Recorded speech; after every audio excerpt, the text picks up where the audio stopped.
Vamos a tratar de revisar todas las imágenes que aparecen en esta presentación, ¿ya? Entonces, el título de esta clase es Histología del aparato genitourinario, ¿ya? Lo bueno de avanzar en este curso, es que ustedes no entiendan nada. Porque a veces uno hace el esfuerzo de explicar y cuando ya uno trabaja con compañeros de ustedes que están haciendo neuro, ya se les olvidó todo esto. ¿Verdad? Es triste. ¿Ya? Entonces hagan como que entienden y todo, y que aprenden, y yo me la creo y somos felices. Sí, porque me entristece pues, profe, ¿qué es lo que es esto? Fibra muscular. Profe, ¿qué es lo que es esto? Sus compañeros que están haciendo neuro ahora. ¿Ya? Entonces, ¿cuál es la idea de esto? De ir progresando. O sea, si yo ya conozco los epitelios, entonces ya los sé reconocer aquí en la quebrada del ají. O sea, cualquier epitelio de una muestra desconocida X acá, no sé, de un brontosaurio resucitado, serían capaces de reconocerla. ¿Ya? Hay generalidades que son explicables en todas las especies, hasta en las plantas, ¿no? Hay epitelios y tejidos. Entonces, esa es la idea. Vamos a ir en estas láminas tratando de explicar entonces estos componentes histológicos para entender también el funcionamiento. Recuerden ustedes que hoy día tanto la anatomía como la histología, si no se relacionan con la fisiología, uno dice, bueno, ¿y qué tanto sirve describir estructura si no va acompañado con la función? Y si uno analiza desde el punto de vista evolutivo, estructura y función siempre van de la mano. Si no, uno explica la otra y viceversa. Bueno, acá tenemos la estructura básica del aparato urinario, ¿verdad? Los riñones, no nos vamos a meter en el riñón porque ese es tema de una clase bastante profunda en Morfo 2, ¿ya? Así que vamos a comenzar desde los uréteres, tomando la histología de cómo son estos conductos, bajando a la vejiga, ¿cierto? Y terminando, ¿cierto?, en la uretra, ¿ya? Una vía urinaria, básicamente, es lo que vamos a la histología de las vías urinarias, ¿ya? En este caso, como dije, uréter, vejiga, uretra. ¿Qué se entiende por una vía urinaria? Es aquella que tiene la única función es recolectar la orina ya constituida, ya fabricada, y poder excretarla al exterior, ¿cierto? Reunirla y excretarla al exterior. Bueno, ese es un corte transversal de uréter. Este es, en cierta forma, la imagen del uréter. Fíjense ustedes cómo típico, característico, es que como es una estructura que tiene paredes musculares lisas, al estar en corte, al estar en reposo, en fin, su lumen se muestra estrellado. ¿Por qué? Porque la pared muscular, que es bastante notoria, prominente, se contrae. Y al contraerse, ¿cierto?, la mucosa tiende a plegarse. Más o menos una imagen similar a las arteriolas, que tienen paredes musculares notorias, frente a ese lumen estrecho también tienden a plegarse como estrellado el lumen de una arteriola, ¿ya? Bueno, así como en el tubo digestivo uno encuentra 4 capas conformando la pared de estos órganos, de estos conductos, acá solamente vamos a distinguir 3 capas, ¿ya? 3 túnicas que serían una mucosa, una capa o túnica media, ¿cierto?, muscular, y por fuera, ¿cierto?, dependiendo del segmento que estemos analizando, vamos a encontrar una adventicia o bien una serosa. La diferencia, en las venas, arterias, hablamos de adventicia, ¿cierto?, túnica adventicia. ¿Cuándo es adventicia? ¿Cuándo es serosa?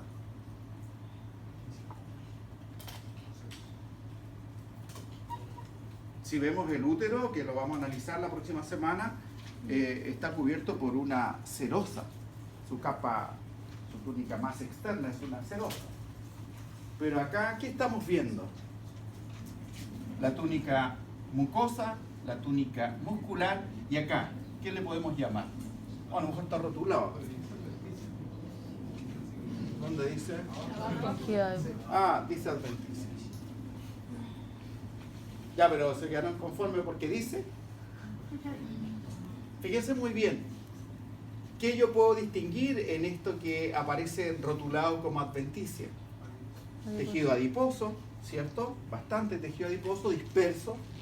Hay tejido conectivo, de naturaleza más bien laxa. Tejido laxo, ¿no? Y bastante componente vascular, arteriora, vénulas, en fin.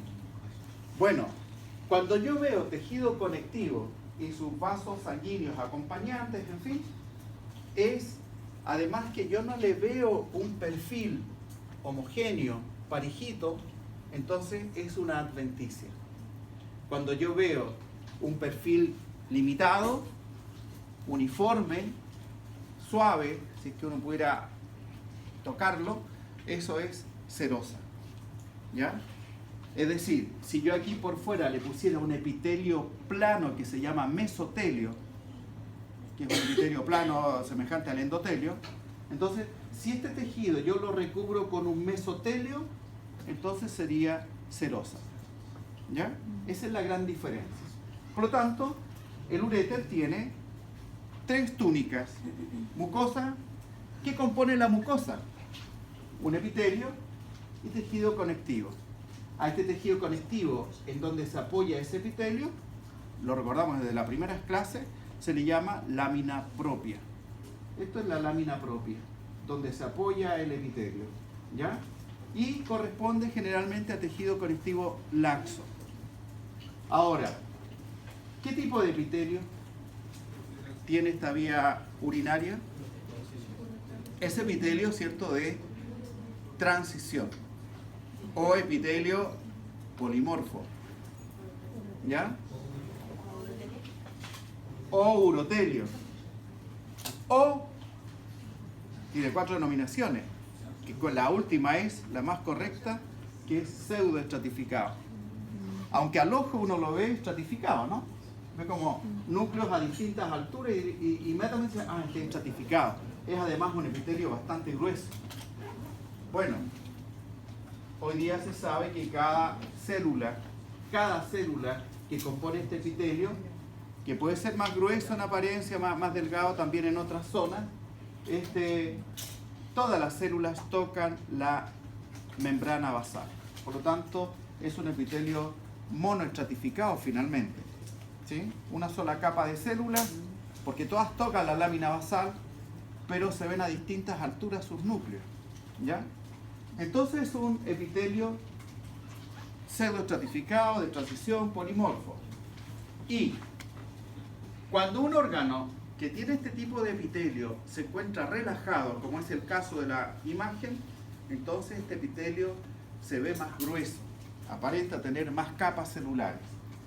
Si estuviera distendido, entonces obviamente tendría menos espesor, menos grosor, ¿ya? Bien, siguiente capa es la túnica media muscular. ¿Qué les llama la atención? La túnica media. Tejido muscular liso. ¿Cómo podrían saber qué es tejido muscular liso? Bueno, es cuestión de que uno, si tiene duda, aumenta, trata de ver las estriaciones. Si no hay presencia de estriaciones, ya no es músculo esquelético. Y lo otro, si yo me fijo un poco en la forma de las fibras, que son puntiagudas en los extremos y más anchas en el medio, donde está ubicado el núcleo, entonces, son fibras fusiformes, alargadas y puntiagudas en los extremos. Bueno, ¿qué corte les dije que es? Es transversal, ¿cierto? Al eje mayor del uréter. ¿Cómo están cortadas estas fibras musculares? ¿Transversales o longitudinales? Estas están cortadas longitudinales.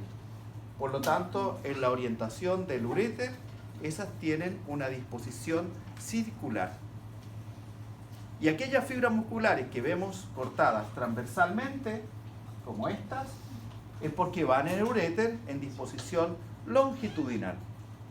Entonces podríamos deducir que aquí tenemos una capa dentro de la túnica muscular que está conformada por células musculares longitudinales internas y circulares externas, de tal manera que la disposición es que la túnica muscular tiene dos capas: longitudinal interna, circular externa. ¿Ya? Ahora, que haya musculatura en esas dos disposiciones, ¿les dice algo? Es como a cómo funciona el uréter. ¿Qué pasa cuando estas fibras cortadas transversalmente, porque se disponen longitudinalmente, se contraen? El uréter tiende a cortarse, ¿no? ¿Y qué pasa cuando estas de disposición circular, concéntrica, se contraen? El uréter disminuye su diámetro. Por lo tanto, son esos dos movimientos semejantes a los que hace el intestino, los movimientos peristálticos, lo que hace también que la orina vaya descendiendo del riñón, uno por gravedad y otro también por peristalsis. Estos uréteres tienen movimiento muscular que permiten como estrujar gota a gota la orina para que se vaya a acumular y almacenar en la vejiga, más abajo. ¿Ya? ¿Qué pasaría si por este lumen, que está hecho para que discurra líquido, la orina, pudiera discurrir un sólido, como un cristal de calcio, llamado, ¿cierto?, cálculo renal, que es como un grano de sal de mar, de esta en bruto, digamos. Si uno lo observa, ese cristal tiene aristas en todos los sentidos, o sea, tiene bordes cortantes, ¿no? Y por lo tanto punzantes también. ¿Qué pasa si una de esas rocas va circulando por aquí y el uréter la aprieta, ¿cierto? Entonces eso genera los cólicos renales, que son, por lo que me han dicho, porque yo no lo he sufrido, semejante a las contracciones uterinas, que tampoco las he sufrido. Entonces estoy hablando de cosas que me imagino que son muy dolorosas, pero son de los dolores más fuertes que se pueden evaluar. ¿Dudas? La descripción entonces de la pared del uréter, fácil, ¿no? ¿Qué hay que recordar? La túnica muscular, que tiene dos capas, longitudinal interna, circular externa. ¿Por qué les digo eso? Porque si uno analiza esófago, analiza estómago, duodeno, yeyuno, es al revés. En el tubo digestivo, la longitudinal va por fuera y la circular va por dentro. ¿Ya? Bueno, ¿qué se ve aquí? Es el famoso urotelio. Aquí se puede observar el epitelio y se puede observar la lámina propia, tejido conectivo laxo. Aquí, por ejemplo, se aprecia, fíjense, no sé si se alcanza a notar, pero aquí hay algo que ustedes ya conocen. Se ve un punto más oscuro, más aún que lo he pintado, un circulito, ¿qué estaría ahí representado? Un capilar sanguíneo, ¿no? El punto más oscuro aplastado es el núcleo de la célula endotelial, y una sola célula endotelial es capaz de abrazar una célula endotelial a un glóbulo rojo que está aquí, ¿cierto?, en el interior. Y ese capilar está bajo la lámina basal. Por lo tanto, como los epitelios son avasculares, entonces los nutrientes difunden desde ese capilar, vaso especializado en la difusión, para poder nutrir a estas células que están más cercanas al lumen. Aquí habría orina, ¿ya? Bueno, características del epitelio pseudoestratificado. Aquí estoy delimitando más o menos una célula que tiene esa forma. ¿cierto? Y aquí hay otra, ¿no? ¿Cómo se llaman estas células? ¿Se acuerdan? Raqueta, ¿cierto? Y acá arriba, bueno, ahí hay una célula, acá habría otra, aquí otra, hay otra. Esas células que quedan más superficiales, algunas de esas células son binucleadas, es posible observarlo al microscopio. Estas serían las células paraguas, ¿ya? Pero todas, estas más superficiales, estas más profundas, todas están tocando por finos puentes de cromatina, ¿cierto? De citoplasma, la lámina basal, ¿ya? Entonces es un epitelio monoestratificado a fin de cuentas. Preguntas. ¿Cómo creen ustedes que está el órgano de donde se sacó esta fotografía? ¿Relajado o distendido?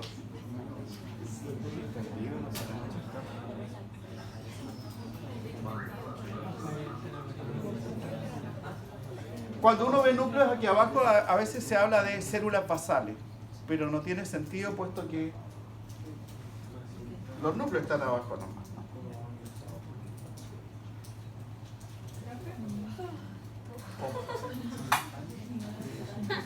¿Alguien tiene un pañuelo o algo? Me pase, yo se lo devuelvo. Sí, ¿había otra pregunta por acá? Sí. Es una característica nada más.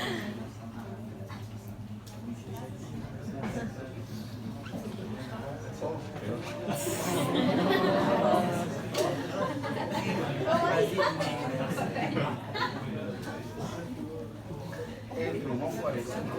¿En la pizarra? Sí. Creo que la pizarra está mal. Evitaré rayar. Pero que le echaron de esta cosa.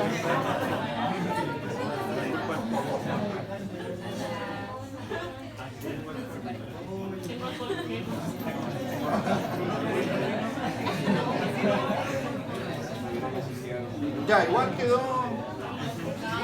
Evitaré rayar. Ya, había otra pregunta, ¿sí?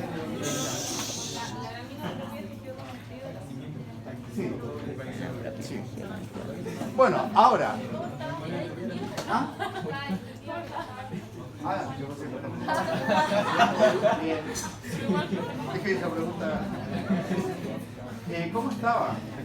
Parece que está relajado. ¿Sí? Pero a veces uno puede llegar a contar hasta 30 capas de núcleo. ¿Sí? Eso cuando usted ya es un pliegue muy replegado. Bueno, acá tenemos la vejiga urinaria. La función de la vejiga urinaria es almacenar la orina entre micción y micción, ¿no? Y el volumen que tiene habitualmente esta vejiga es de 200 ml. Pero cuando hay problemas de obstrucción de la uretra, por ejemplo, es cuando este órgano se puede estirar, distender bastante y hacer medio litro, pero con gran dolor, ya porque no se está acostumbrado a que se distienda tanto, ¿no? Bueno, esta vejiga se caracteriza porque tiene las mismas tres túnicas: mucosa, muscular y por fuera.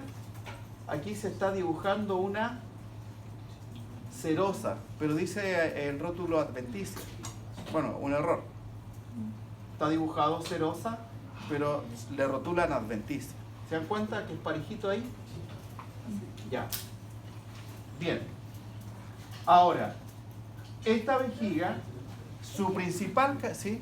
Sí, aún no logro como entender la diferencia entre serosa y adventicia. Ya, en la siguiente... Ya, pero podemos explicarlo bien como si es. Sí, claro. O sea, lo he explicado mal. Oh, eso me dolió. Ya, pero mire, lo trataré de explicar mejor en la próxima diapositiva. Pero como hacer una diferencia las dos. Ya. ¿Qué le llama la atención acá? La capa muscular es bastante gruesa. E incluso, aquí no hay acuerdo, así que si alguien quiere estudiarlo con mayor detenimiento, algunos histólogos dicen que tiene 3 capas. Voy a meter en el dibujo acá, ¿no? Longitudinal externa, longitudinal interna y algo oblicua, circular, media. Lo que le hace tener una gruesa capa muscular, lo que indica que este órgano es parecido al útero en su capacidad contráctil, ¿no? Ahora, ¿qué tipo de músculo es? Es liso, ¿no? Y cuando ustedes orinan, ¿cómo hacen para expulsar la orina cuando lo quieren hacer a la fuerza, para sacar el último chorro, digamos? ¿Cómo le ordenan? ¿Cómo le mandan? Bueno, ahí uno comprime el abdomen, ¿cierto? Presiona con las vísceras para poder expulsar el último chorro. Bueno, los urólogos hacen un examen de fuerza de chorro, caudal y todo eso. Hay que orinar en un embudo, medir, ver el tiempo. Es una prueba de laboratorio eso, ¿no? Un examen. Para ver la capacidad de la vejiga. O para ver cuánta tapada está la uretra, en el caso masculino. Bueno, a este músculo se le llama músculo detrusor. A toda la capa muscular. ¿Qué dicen algunos histólogos? Que aquí hay 4 capas, no hay 3 como se señala. ¿Ya? Pero la orientación de la fibra es bastante difícil estudiarlo. ¿Ya? Solamente hablar de que hay una capa, el músculo detrusor, que incluye toda la musculatura de la vejiga. ¿Sí? Ahora, ¿de dónde deriva la vejiga? ¿Embriológicamente lo vieron? ¿No? Ya, pero por ejemplo, ¿vieron los anexos? Ya. La parte superior de la vejiga es un derivado del alantoides. ¿Ya? Y fíjense que ahí aparece el uraco, que es justamente cuando el alantoides, en su conexión, ¿cierto?, con el cordón umbilical, se obstruye, ¿cierto? Y forma como un ligamento fibroso. Bueno, ese es derivado del alantoide y el polo superior de la vejiga deriva del alantoide en nuestro caso. La parte inferior ya del seno urogenital.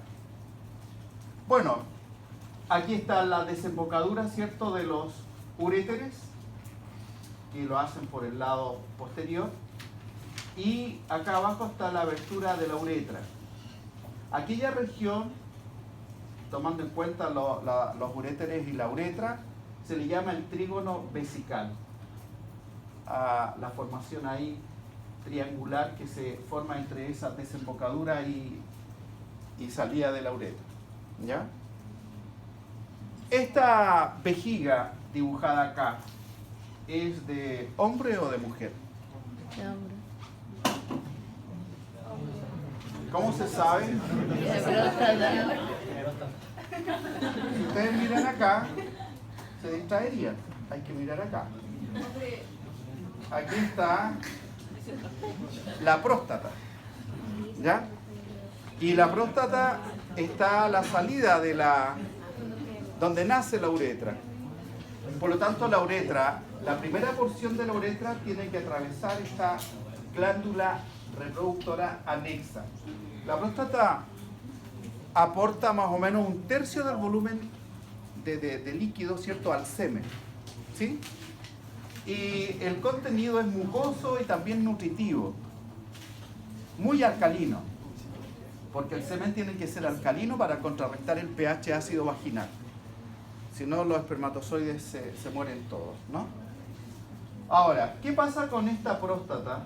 Que en realidad tiene el tamaño de una nuez.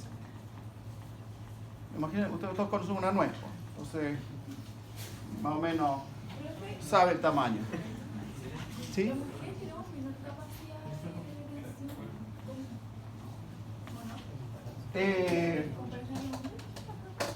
No, en eso no hay ninguna diferencia. La mujer no tiene próstata, pero eso no influye sobre la capacidad de los esfínteres. ¿Sí? Sí, la uretra es más corta, definitivamente. 4 centímetros. ¿Ah? Sí, claro. Ahora, fíjense muy bien. ¿Qué tamaño dije que tiene la próstata? Una nuez. Normal es como el tamaño de una nuez. Pero con el envejecimiento, la próstata presenta un crecimiento benigno, que en el 95% de los casos ocurre en todos los hombres después de los 40 años, donde este crecimiento se acentúa. ¿Hasta qué punto puede llegar el crecimiento? A ser del tamaño de una pelota de tenis. O sea, de una nuez así a una pelota de tenis. O sea, el crecimiento es ostensible. ¿Y qué pasaría entonces si esta próstata aumenta de tamaño? Es que puede comprimir, ¿cierto? Y estrechar la uretra. Y eso ocurre en todos los hombres de crecimiento. 95% es benigno, es un crecimiento benigno. Pero hay un 5% en donde está el famoso cáncer prostático. 5% de estos crecimientos son malignos, anómalos, generando cierto cáncer prostático. Bueno, hoy día hay un tratamiento muy efectivo que es usar semillas radioactivas. Se inyectan unas cápsulas así, como granos de arena, pero radioactivos, a la próstata, y eso irradia y mata las células cancerígenas. Eso no es invasivo, digamos, porque lo que es habitual es que el médico cirujano, ¿cierto?, tome este órgano, abra el conducto aquí, ¿cierto?, de la uretra, reseque la próstata, y finalmente esa operación que era antes sin usar láser, sino solo bisturí, era muy complicado porque también se pasan a llevar nervios, ¿no?, que tienen que ver con la erección, con la función del órgano. Entonces las consecuencias después de la operación era también consecuencias genitales, ¿no?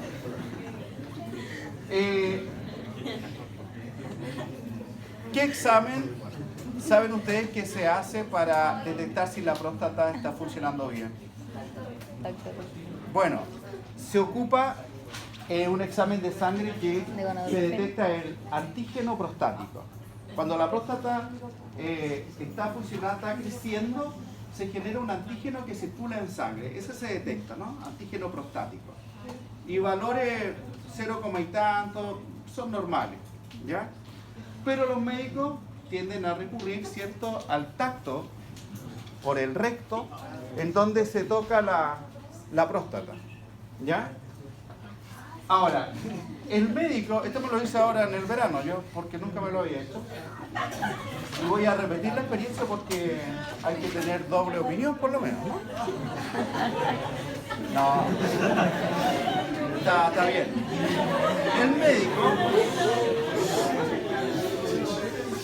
El médico, fíjense bien, es bastante didáctico, conversamos harto rato. No, este examen dura poquito, pero me explicaba bastante bien. Y él me decía, ¿cierto?, que el hacerlo con los dedos al médico le da también algo de certeza. El mejor examen es hacer una radiografía de esto, ¿no?, usando la tecnología moderna, un escáner del sector. Eso es lo mejor. Pero que decía, mira, este examen de tocar con el dedo es como tocarle a alguien, a cualquier persona, como en la espalda, así. Y tocándole una parte de la próstata, dice, este tipo se nota como sano, más o menos calculo cierto tamaño. O sea, es casi intuitivo el examen táctil, ¿ya? Porque de tocar algo se toca la parte posterior de la próstata, una porción nada más, ¿sí? No se puede dimensionar más allá. Bueno, en el caso de los hombres, como digo, la uretra se puede obstruir por el crecimiento de esta glándula anexa.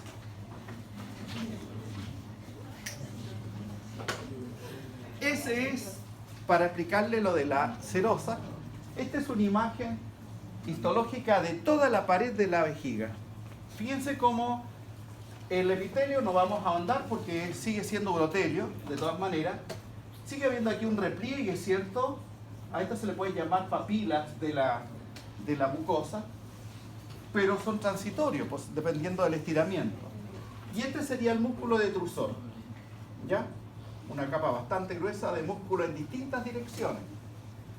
Y acá vemos entonces la túnica externa, que si le vemos entonces ahí un reborde que es bastante parejo, suave, tiene un límite, es porque aquí hay un mesotelio. Si yo aumento esto, voy a ver células planas, un epitelio plano simple, ¿sí? A ese se le llama mesotelio. Si yo tengo tejido conectivo laxo y tengo una cubierta de mesotelio, eso es una serosa, ¿ya? Entonces yo veo acá la foto y digo, ah, es serosa. ¿Y por qué entonces en el dibujo anterior estaba señalado como adventicia y dibujado como serosa? Entonces hay que fijarse en eso, ¿sí? Una cosa son los que saben la parte de la fotografía y otra cosa es el dibujante, que son personajes independientes. Entonces el dibujante, yo creo que le pone su propia cosecha, ¿no? Y pasan esos errores. Bien, ¿sí? ¿Se ve la distinta entre la capa longitudinal interna? No. No se ve, po.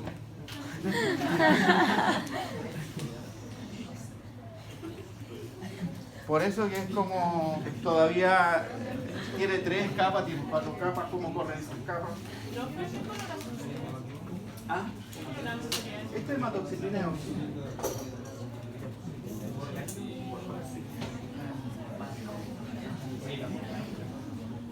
¿Qué corte tendrían estas fibras musculares de la pared?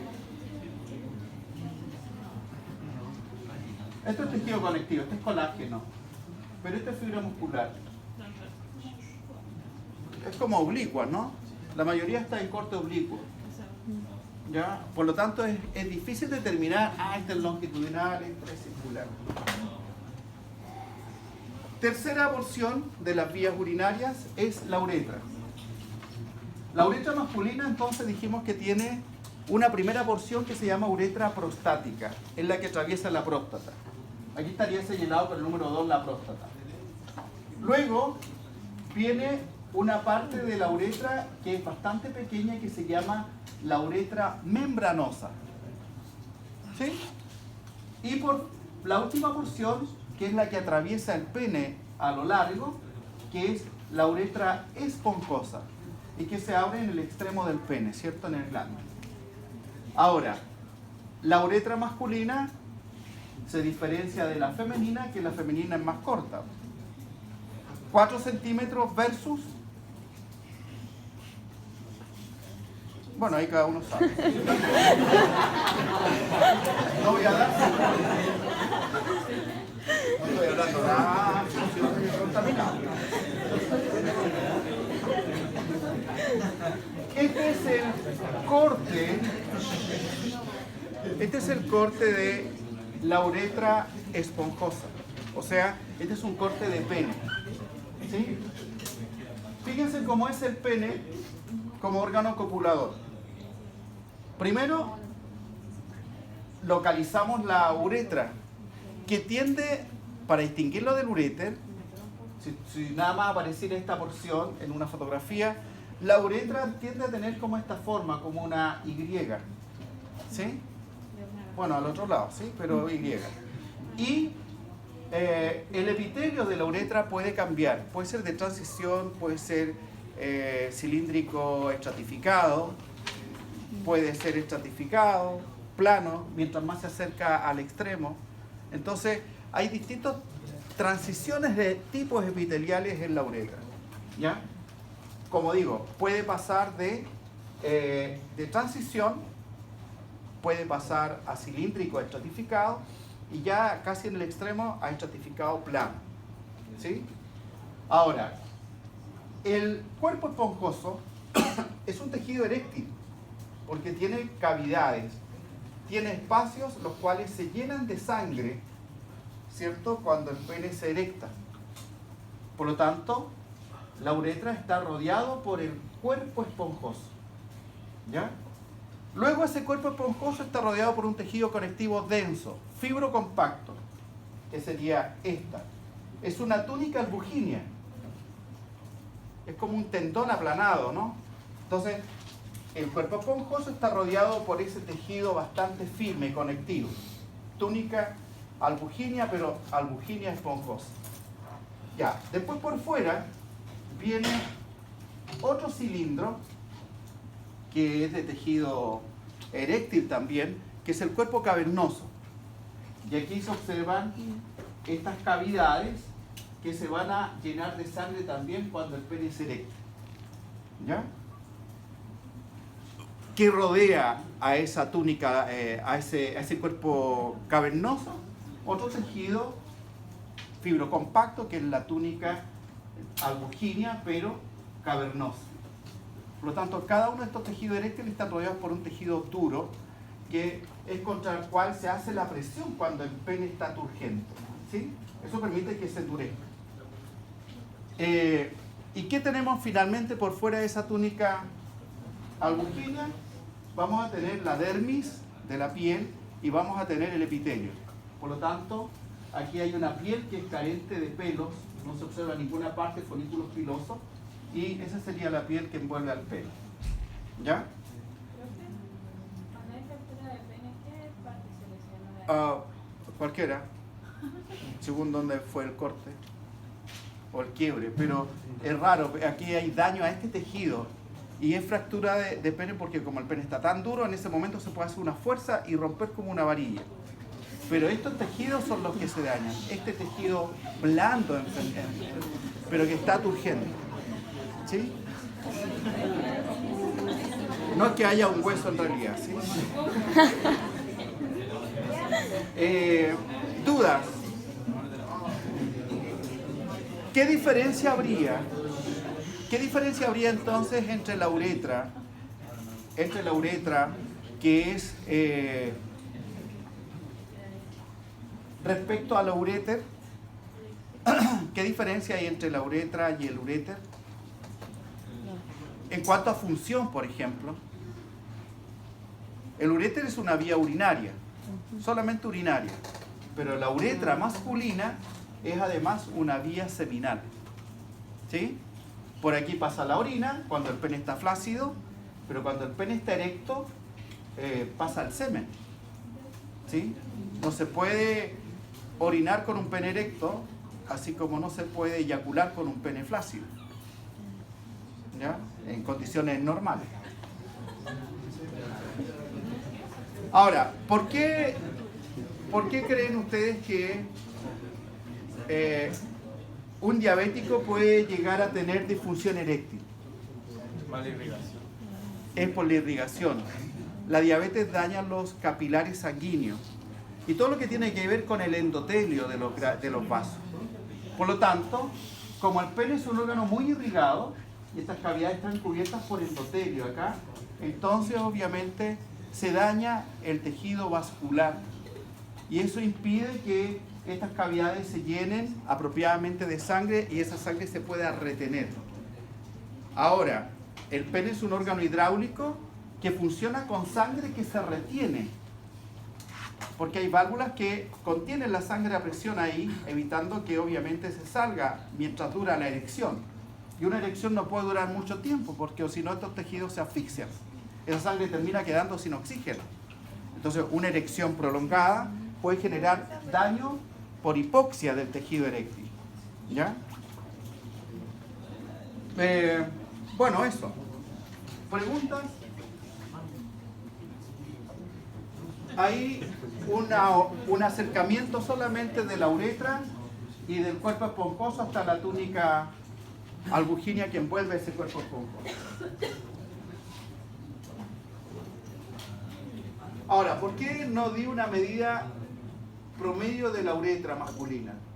Porque va a depender del estado de erección del pene. Un pene cuando es pequeño, en condición natural, Cuando se erecta aumenta 3 veces su tamaño.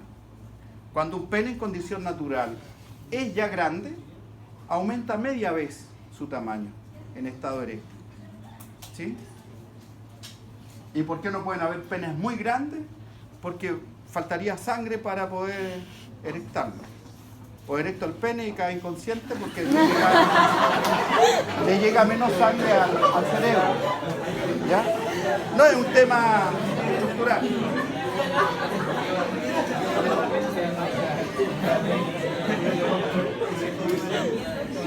Ya, la uretra femenina está más definida, como no pasa por cuerpos esponjosos ni nada. La uretra femenina sí es posible distinguir entonces igual una mucosa, una muscular y por fuera una, ¿qué sería? Adventicia. ¿Sí? No vemos acá ninguna serosa, entonces este tejido es parte de una adventicia. ¿Ya? Igualmente ahí hay un epitelio en la uretra femenina que se ve estratificado, ¿sí? Pero es urotelio igual. ¿Y por qué el tema de las infecciones urinarias que son más recurrentes en una mujer? Es porque la cercanía de la vulva, donde está la uretra, que es más corta, con el ano, ¿cierto? Anatómicamente es muy próxima. El extremo de la uretra masculina estaría lejos del ano, pero acá no. Entonces, como la uretra también es más corta, si hay alguna infección a nivel vulvar, los microbios pueden ascender por esta uretra tan corta y llegar a la vejiga prontamente. ¿Ya? Profesor, ¿Sí? ¿siempre en la uretra la túnica va a ser adventicia? En la uretra femenina sí. ¿En la masculina habrá adventicia o no? ¿Se dieron cuenta que no me detuve en las capas? Porque está cubierta inmediatamente por el tejido esponjoso, ¿no? Y la membranosa es tan cortita que no se tendría la estructura como de la femenina. ¿Ya?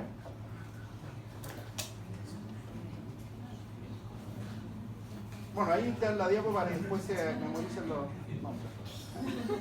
Ahí está la rotulación y los números. Ya. Aquí se aprecia la vulva, genital externo, ¿cierto? Y la estructura del clítoris, que sería semejante al pene masculino. Salvo porque no hay cuerpo esponjoso. El clítoris solamente está conformado por los cuerpos cavernosos, 2 cuerpos cavernosos. ¿Ya? Ahora, el clítoris no es solamente esta porción, ¿no? Sino que también tiene como estos cuerpos hacia los lados que son también de tejido eréctil. ¿Ya?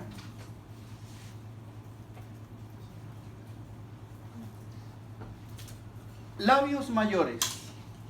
Este es un corte de un labio mayor.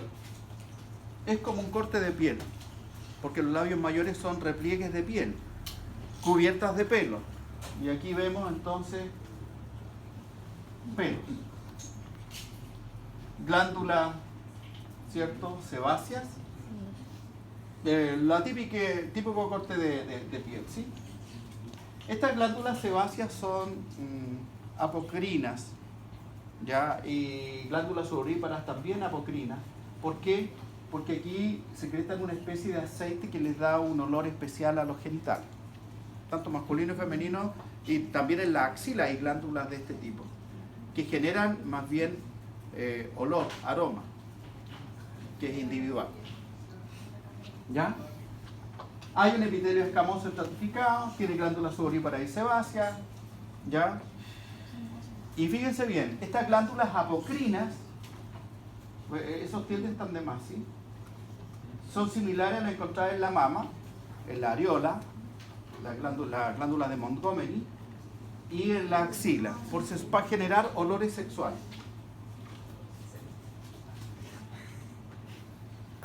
Ese es un corte de labio menor. El labio menor es un pliegue de mucosa, así que son labios húmedos, el otro es seco, más bien. Y vamos a ver también un epitelio estratificado plano, ¿cierto? Cubriéndolo, y tejido conectivo al interior. con bastantes vasos sanguíneos, porque este tejido también, el labio menor, igual cuando se llena de sangre tiende a ponerse turgente. Y eso para aumentar el roce con el pene durante el coito. ¿Ya?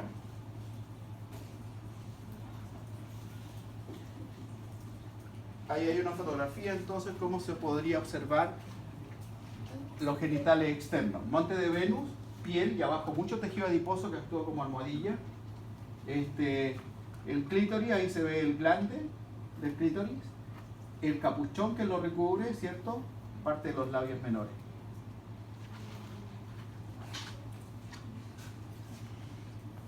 ¿Preguntas?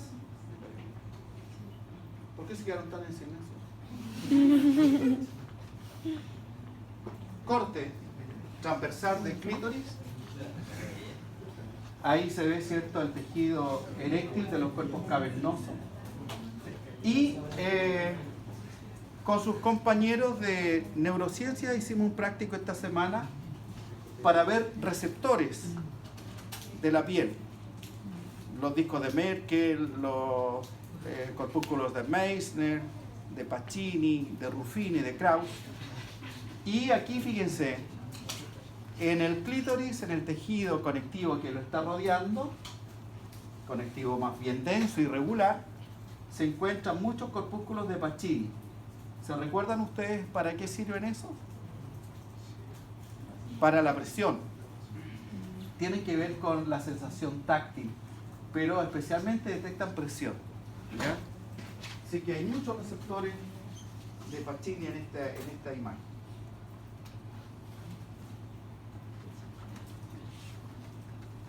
Otra estructura que es común, ¿cierto?, en la anatomía femenina, que es el himen. ¿Y qué es el himen? Es más bien tejido conectivo nada más, que puede tener una perforación o puede tener dos o más, ser bastante criboso, ¿no? Y aquí estos serían hímenes de una mujer virgen, y acá ya cuando ha tenido actividad sexual o ha tenido hijos por vía vaginal. ¿Ya? El himen ahí está roto y acá tiene perforaciones normales. Tiene que tener perforaciones, puesto que si no, ¿cómo se elimina la menstruación? ¿Ya? Entonces, por el lado de acá, esta telita de tejido conectivo tiene una cubierta de epitelio estratificado, queratinizado, ¿cierto? Por acá es como una piel normal, húmeda así, y por adentro, ¿cierto?, está cubierto por una mucosa. ¿Ya? Pero en medio, tejido conectivo elástico. De hecho, hay algunos hímenes muy elásticos que aún teniendo, hay madres que han tenido hijos y su himen está intacto. Se estiró y se recogió y quedó como siempre. ¿Ya? Por lo tanto, no se ha roto como aquel.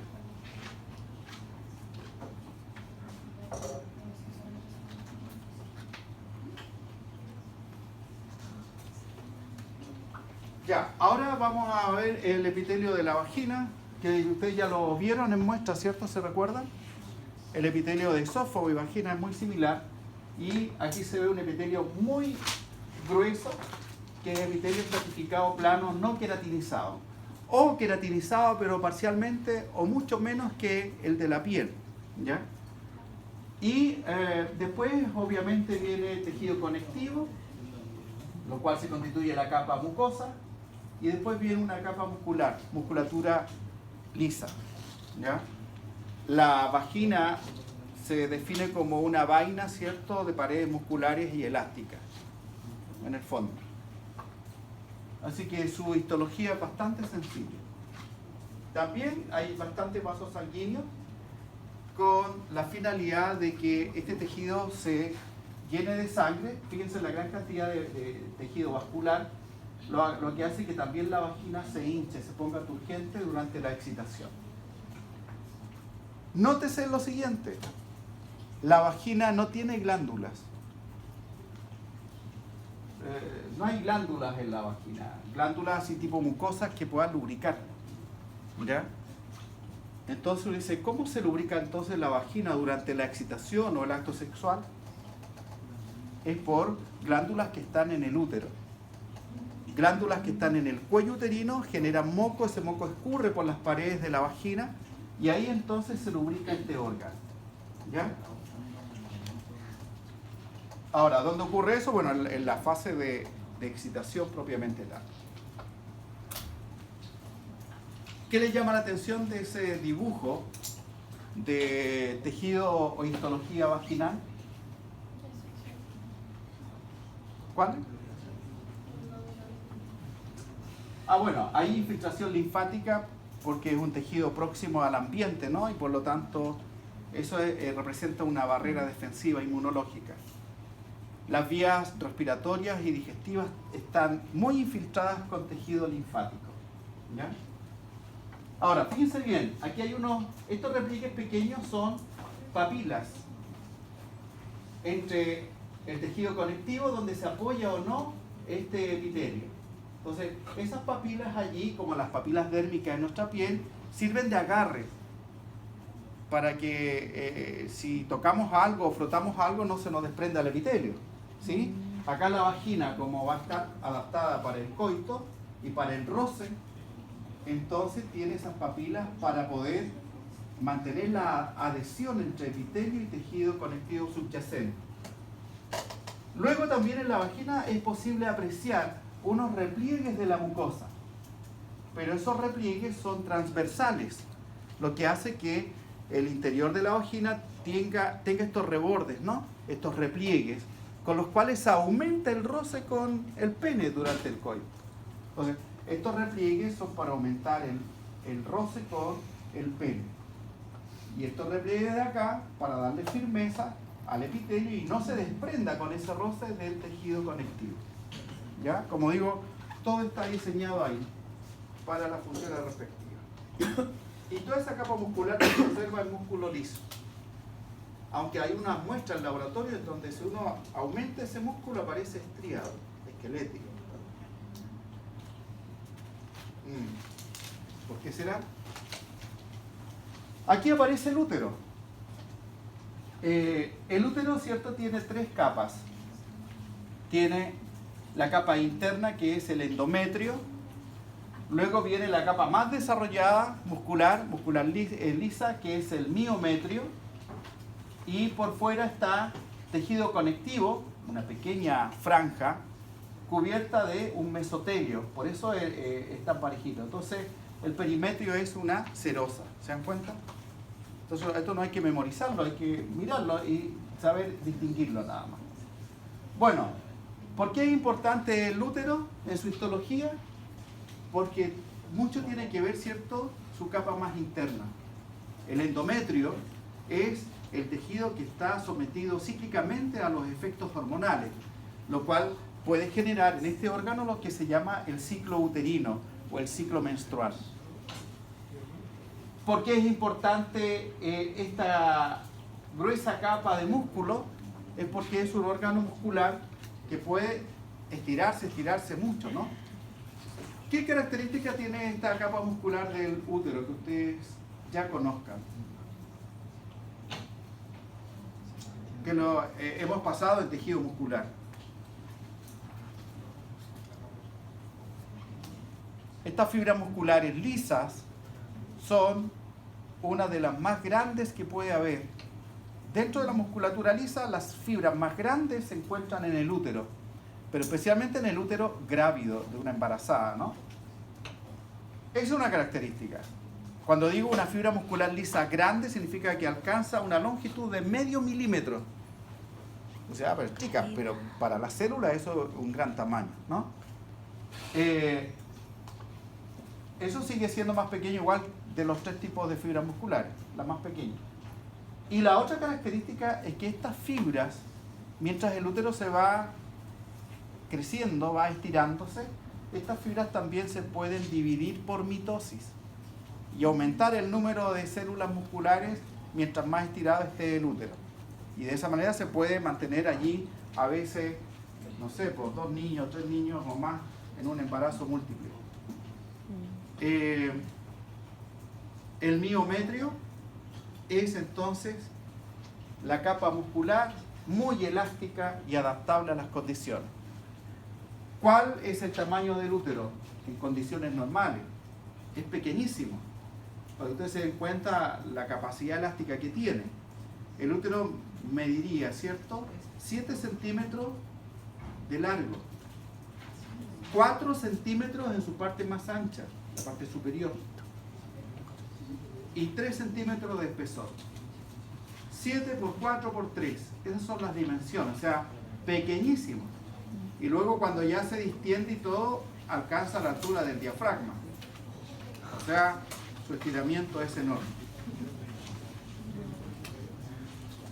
La capa más variable, ¿cierto?, durante la vida fértil femenina es el endometrio.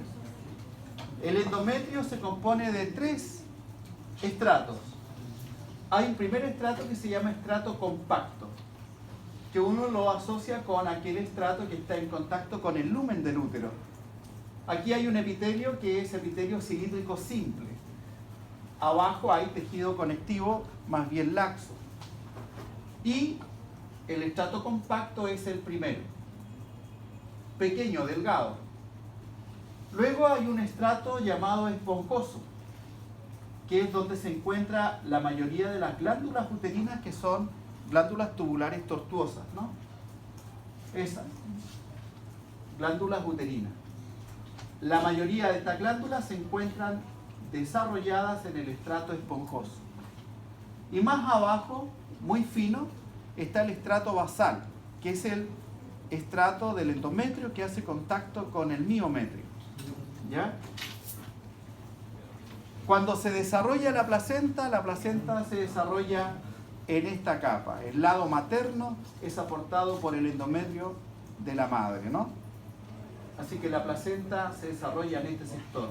Si el embrión se implanta aquí, a este sector del endometrio se le va a llamar decidua basal. Decidua porque hay una reacción más bien inflamatoria que permite que se acoja como un nido a ese embrión que se está implantando. ¿Ya? Cuando se menstrua, no se menstrua todo el endometrio.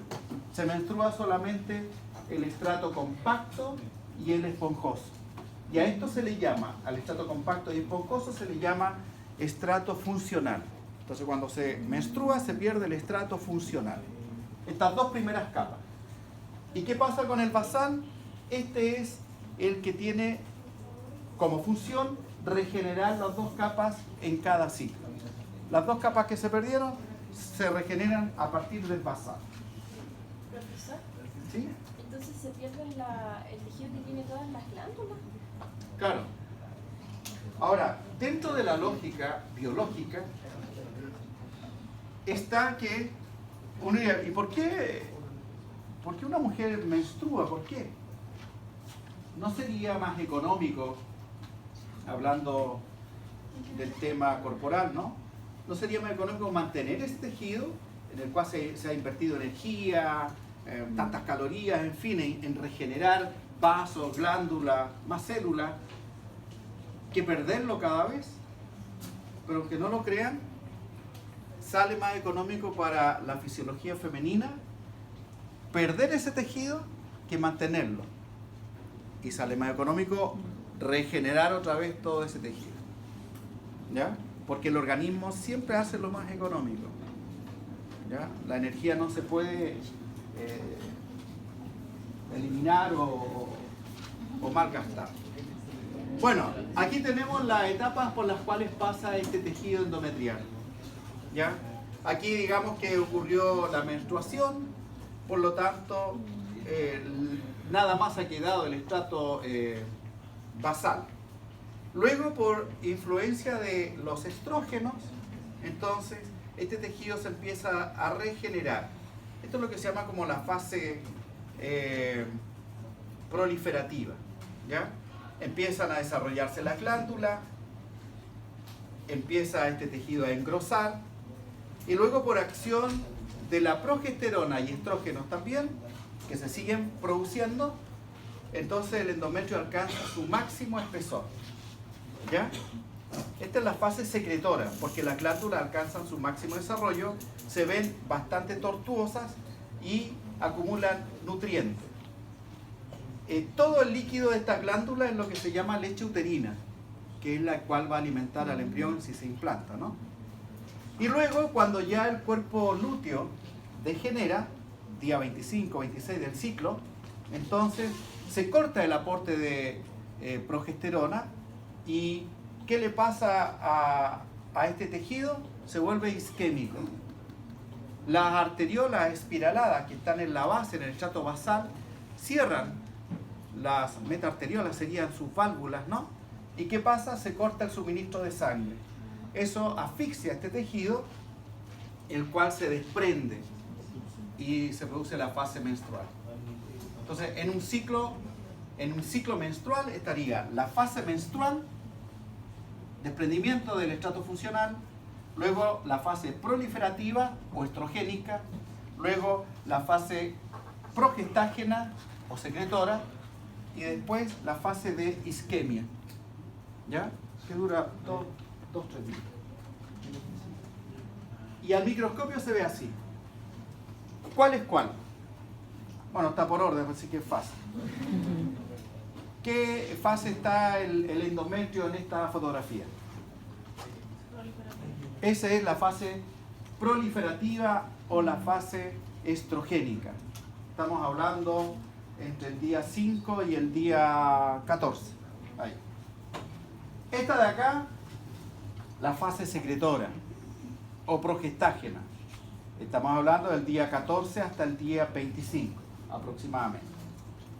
Y acá ya es la fase de isquemia, en donde el tejido ya está bastante muerto, está descompuesto y se va a desprender. ¿Ya? Si no hubiera aparecido todo esto, ya sería la fase menstrual, pero no estamos en la fase de isquemia. Siguiente componente de este aparato genital femenino son los oviductos, las tubas uterinas, ¿no? Fíjense el interior como es de las tubas. Aquí hay igual mucosa muscular y serosa. 3 capas. Las tubas uterinas tienen movimientos peristálticos debido a esta capa muscular.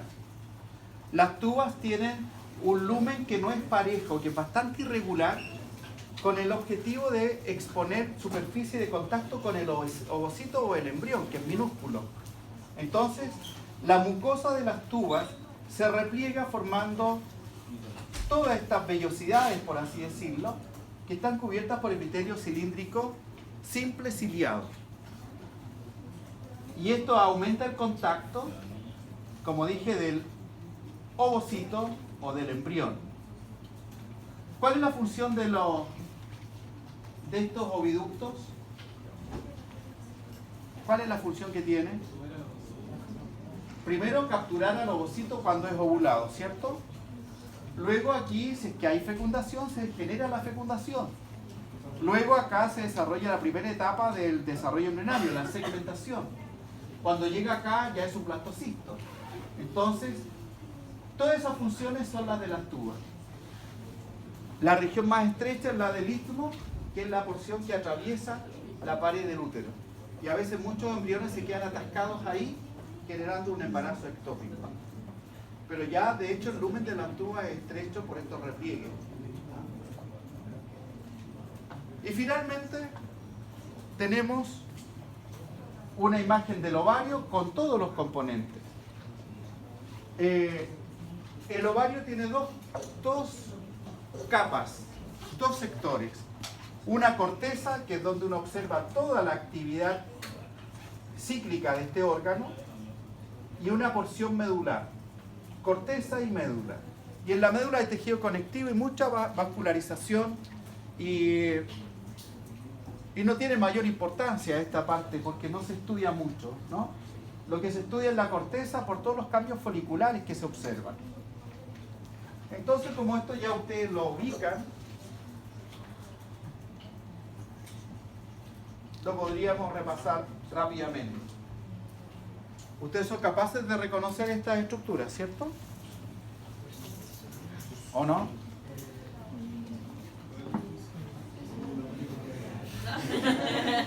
¿Qué es lo que está representado aquí?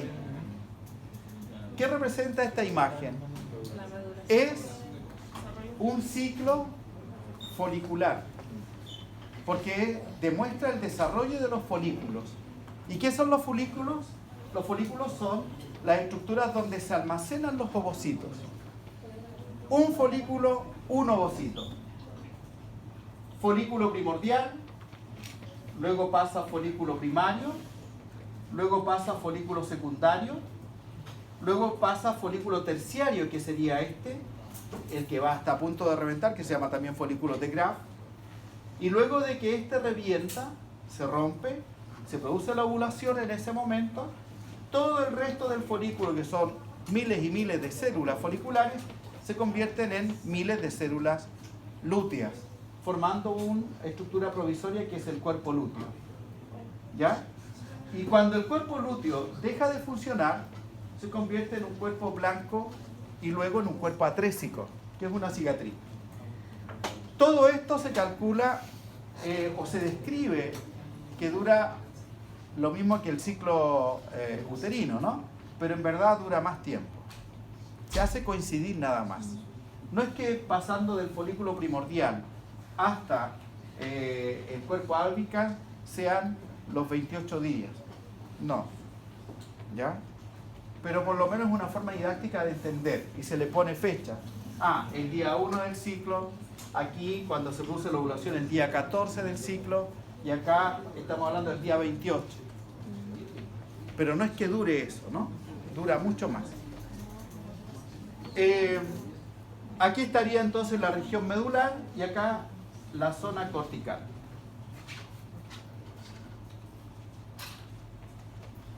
Ahí se puede apreciar la corteza del ovario bastante afuera, ¿no? Periférico, y se puede observar un epitelio cúbico simple, al menos los núcleos se ven así ordenados en fila, epitelio cúbico simple, luego tejido conectivo que se denomina el estroma del ovario, y aquí una gran cantidad de estructuras circulares que son los folículos primordiales, ¿ya?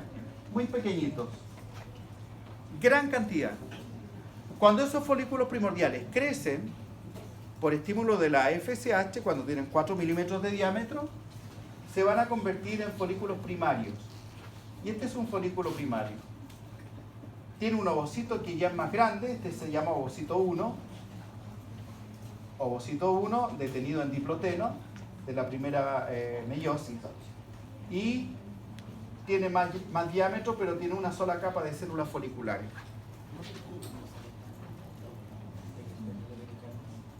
Hay prácticamente lo mismo. Fíjense que esta es una diapo muy antigua, porque acá arriba al epitelio cúbico simple se le rotula como epitelio germinal. Y esto es porque se creía en la década del 60-70 que los ovocitos derivaban de esas células del epitelio. Eso se creía. ¿Ya? Folículo primario, folículo primordial. La diferencia está en las células foliculares, que aquí son planas, acá en cambio ya son cúbicas. ¿Ya? Ese folículo también es primario, pero ya tiene 4 o 5 capas de células en su espesor.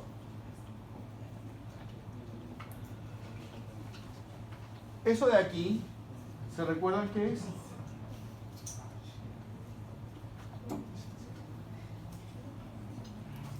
¿No? Este es el ovocito 1. ¿Ya? Está un poco retraído este es el ovocito. Aquí hay un espacio que sería el espacio perivitelino, pero no está muy agrandado. Este es el núcleo del ovocito. Y este es todo el ovocito. Y aquí hay un espacio porque el ovocito se deshidrató. ¿Ya? Esta es la zona pelúcea. ¿Ya? Esa es la zona pelúcea. Y aquí está el epitelio folicular, que es estratificado en este caso. Y aquí habría una lámina basal, que lo separa del tejido conectivo que le rodea, del estroma del ovario.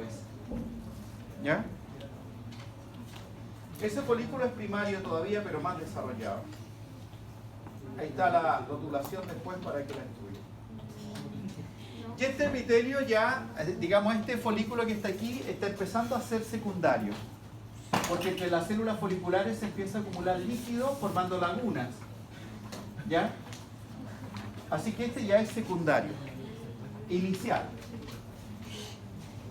Y ya este es un folículo prácticamente terciario, folículo de Gram. Está la fotografía, que es esta, y está el dibujo que se hace a partir. Es casi similar, muy clarito. Esa gran cavidad es la que se llama el antro folicular. Una vez que el folículo de Gram reventó, entonces se va a formar el cuerpo lúteo. Este es productor de progesterona y estrógenos. Y estas células se llaman, ya no células foliculares, se llaman células lúteas porque cambian su morfología. Cambian su secreción. De liberar prácticamente glucoproteínas, ahora empiezan a liberar lípidos, esteroides. ¿Ya? Y eso es lo último.